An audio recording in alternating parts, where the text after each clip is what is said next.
nous allons vous présenter 3 reportages qui ont été réalisés par les élèves du dispositif Ulysse du Collège Le Canclos à Montargis. Le premier, il a été fait sur l'exposition Géricault-Girodet sur le musée Girodet. Le deuxième reportage sera sur les élèves qui font sport, études et qui pratiquent la gymnastique au Cercle Pasteur de Montargis. Et enfin, le troisième sera sur les actions mises en place en faveur de l'environnement au collège. Le musée Girodet porte le nom d'un artiste qui est né à Montargis. Donc c'était vraiment la star du coin et c'est pour ça qu'on voulait lui rendre hommage. Il s'appelle le musée Girodet depuis 1967. C'était pas le cas avant. Avant c'était juste le musée d'art et d'histoire de la ville de Montargis. C'est parce qu'Amélie Girodet et Trioson, de son nom complet, il est né à Montargis en 1767. Donc en 1967, ça faisait 200 ans de différence. Donc c'était vraiment pour célébrer les 200 ans de sa naissance. Quand a été construit le musée Girodet? C'est-à-dire que ce bâtiment dans lequel nous nous trouvons, qui est le musée Girodet dans l'actualité, n'était pas censé être un musée au départ. Donc le musée a été inauguré en 1853, mais on n'a pas construit de bâtiment pour. On l'a juste installé dans un vieux bâtiment qui se trouvait dans le centre-ville de Montargis. D'accord ? On n'a rien fait pour ce musée. Et c'est juste après, on a décidé de construire ce grand bâtiment entre les années 1859 et 1864. Mais au départ, c'était pour accueillir une école et une bibliothèque. Et comme il y avait beaucoup de place, on s'est dit, on va rajouter le musée qui est dans le centre-ville et qui est un petit peu à l'étroit dans ses murs. Au début, quand on a inauguré ce musée dans les années 1850, on collectionnait de tout et de n'importe quoi. On a un crâne de tigre à l'étage que je pourrais vous montrer si ça vous intéresse. On a des momies égyptiennes, on a une collection d'art africain, on a même une veste qui aurait appartenu à Molière. Chose et assez rapidement, le musée Girodet s'est concentré sur ce qu'on appelle les beaux-arts. Ça peut être des sculptures, comme celle qui se trouve derrière vous. Ça peut être des tableaux, donc des peintures, comme celle qu'on trouve ici. Et ça peut même être ce qu'on appelle des documents d'art graphique. Ici, ce sont des plans qui ont été faits dans les années 1860 pour savoir à quoi allait ressembler le musée et ses plafonds peints, on verra à l'étage. Donc c'est des œuvres faites sur du papier, donc on appelle ça des arts graphiques. On peut aussi trouver ce qu'on appelle des arts décoratifs, donc des assiettes, des vases, des meubles, tout ce qui servait à décorer les maisons avant. Le tableau, tu comprends pourquoi on peut le toucher, c'est qu'il est affreux. Les œuvres d'art dans un musée, on les touche surtout pas, mais celle-ci, tu peux y aller. Donc vas-y, tu peux toucher aussi si tu veux. On sent la peinture et on sent la toile aussi, parce que la toile, c'est quoi? C'est du tissu. On la pose sur un cadre en bois pour qu'elle tienne. Combien d'œuvres le musée possède-t-il? Le musée possède à peu près 3000 pièces. Ça va des petites médailles aux très grands tableaux qui peuvent faire la taille de ce mur derrière moi. D'accord? Donc on a une collection relativement importante quand même. Plus importante exposée dans ce musée. Il y a plusieurs œuvres très importantes dans ce musée, mais nous sommes juste devant l'une des plus importantes. C'est une œuvre qui date du XVIIe siècle, donc ça fait déjà un bout de temps qu'elle existe, et c'est une œuvre espagnole. C'est une œuvre qui a été faite par l'artiste Francisco de Zurbarán. C'est très rare d'avoir une œuvre de cet artiste dans les collections françaises. En plus, c'est un très grand format. Et c'est une œuvre qui a été pillée par Napoléon Ier et ses armées pendant la conquête d'Espagne pour être ramenée en France. Et depuis, elle est restée là. C'est une des premières œuvres à être entrée dans le musée quand il a été inauguré en 1853. C'est un tableau religieux qui représente Saint Jérôme dans le désert, qui est en train de réfléchir un petit peu sur la religion. C'est pour ça qu'il tient une croix avec le Christ dans sa main. Et là, il y a un drôle d'animal. Est-ce que vous arrivez à voir ce que c'est? C'est un lion. Et c'est un lion un peu bizarre. Parce que forcément, au XVIIe siècle, il n'y a pas de lion en Espagne. Et à l'époque, c'était un peu compliqué de voyager jusqu'en Afrique pour en dessiner. Donc Zurbarán, il a fait un peu un lion comme il pensait que ça existait. Donc il lui a fait une tête étrangement humaine, avec un drôle de sourire, et il a un petit peu les oreilles de Shrek. Vous voyez ce lion? Donc un petit peu particulier. Elle a été recouverte d'un voile blanc, parce que le vernis au contact de l'eau, il s'est oxydé. Donc on l'a restaurée aujourd'hui, elle est comme neuve.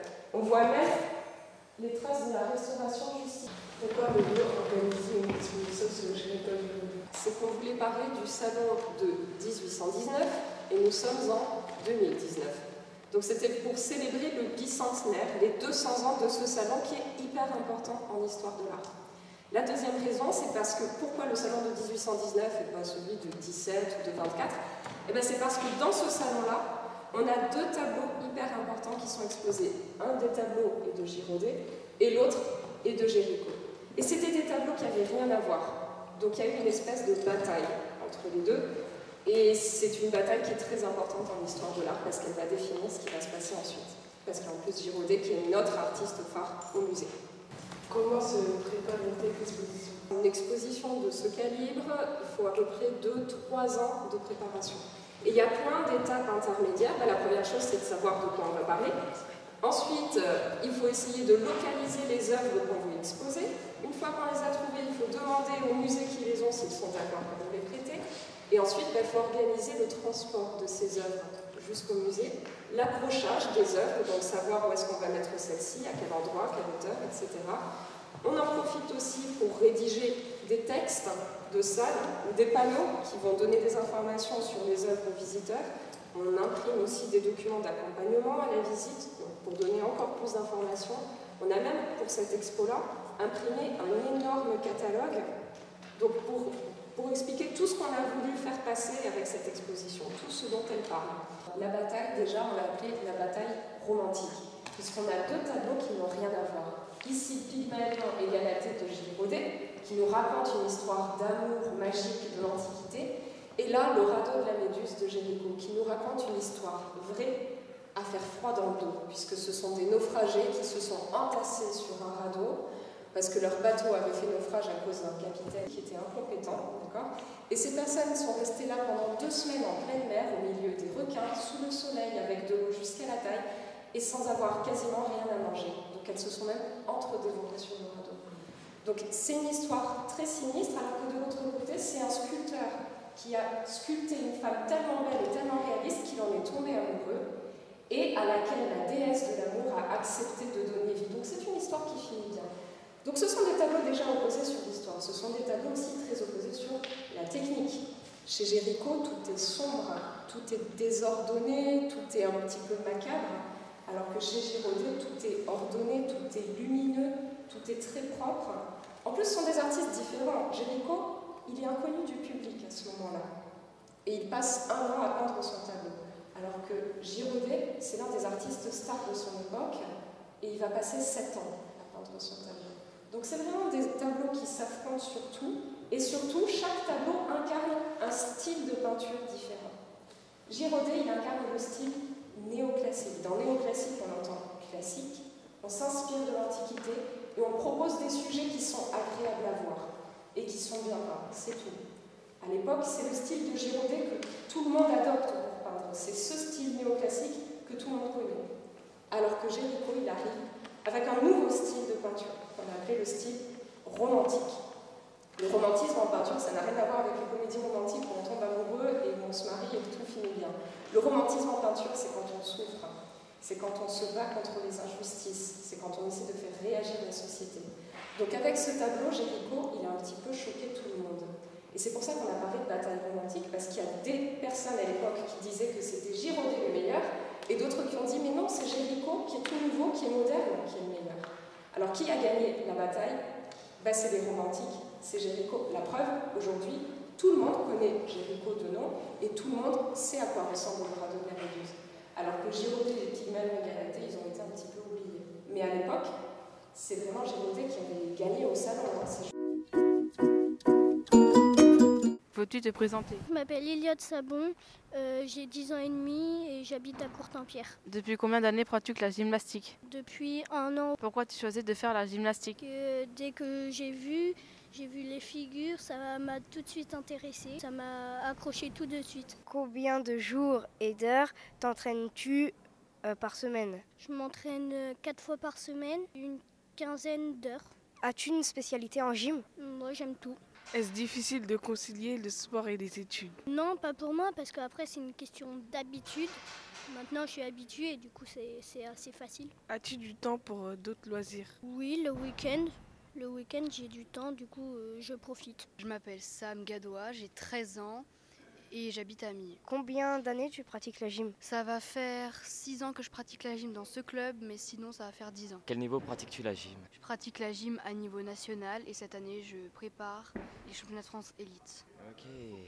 As-tu déjà voyagé pour faire des compétitions? Oui, tous les ans, les championnats de France. On est déjà allé à Valenciennes, dans le Nord, à Lyon, à Montbéliard. Enfin, vraiment, c'est tout le temps des endroits différents en France, mais pour l'instant jamais à l'étranger. As-tu déjà gagné des compétitions? Oui, il y a 2 ans, avec mon équipe, on a gagné les championnats de France. Et l'année dernière, on a fait vice-champion de France, mais sinon en individuel, j'ai fait un top 10 français, puis champion régional. Il y a eu des années compliquées parce que l'année dernière j'étais blessée, mais sinon vraiment c'était bien. Pour toi, la gym, c'est un sport plus collectif ou individuel? Là encore c'est compliqué, c'est différent. Il y a 2 types de compétitions, les compétitions équipe, où là vraiment on a un esprit d'équipe, on s'encourage tous, et individuel, où c'est une compétition, même par exemple quand je suis contre un de mes coéquipiers, je l'encourage quand même, mais il y a toujours cet esprit de compétition. Je m'appelle Lucas de Carvalho, j'ai 13 ans, ça fait 5 ans que je fais de la gym et j'habite à Pressigny. Quelle qualité faut-il pour être un bon gymnaste? Il ne faut pas avoir très peur des agrès parce que ça peut être un blocage.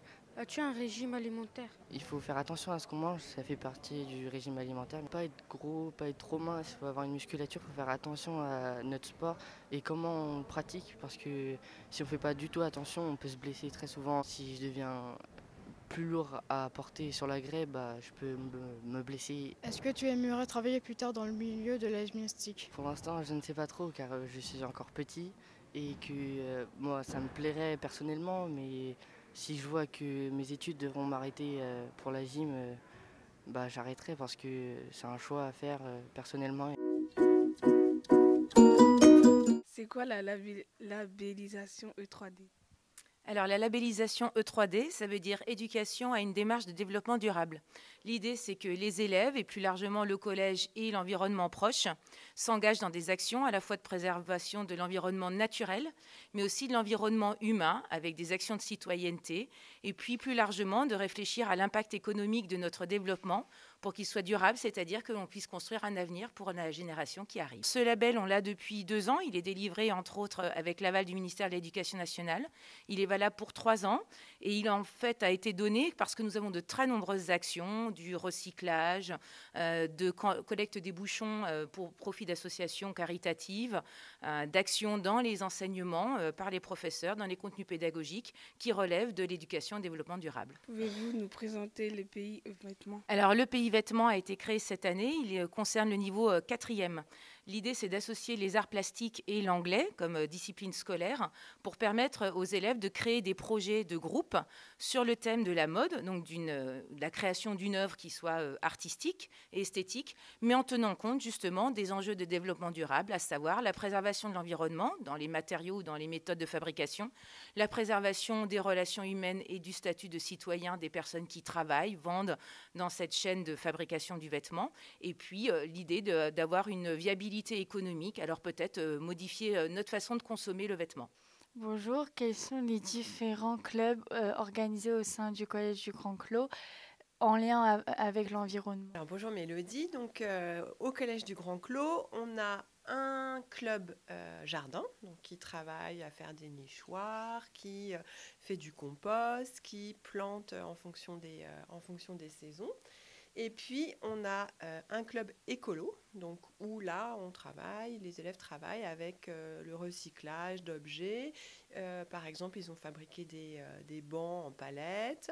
Ils ont fabriqué aussi les nichoirs. Et puis, ils font des petits jardins pour aider le club jardin, qui travaillent ensemble. Comment le collège de Grand Clos participe-t-il chaque année aux journées du développement durable organisées par la ville de Montargis?